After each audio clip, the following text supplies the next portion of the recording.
Saludos a la gente del pueblo de Aruba. Nos quiere invitar a vos para venir celebrar junto con nosotros fiesta de Jesucristo, Rey del Universo, ya domingo 24 de noviembre, para Nuevo Orden Mainta. Después de misa aquí nos lo tiene oportunidad también de procesión con los autos, con imagen de Cristo Rey, pero prometo turcos con el Santísimo Sacramento de altar,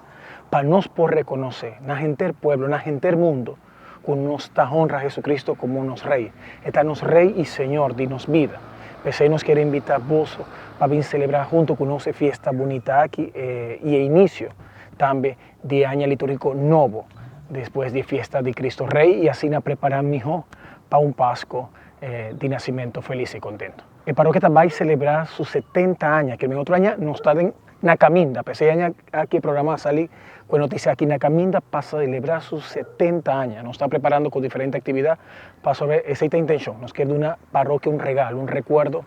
de cada uno de nosotros, de su pueblo, de su fielna, para nos parroquia también por ti un aprecio, un cariño especial de cada uno de nosotros, pero para celebrar juntos bonita fecha aquí.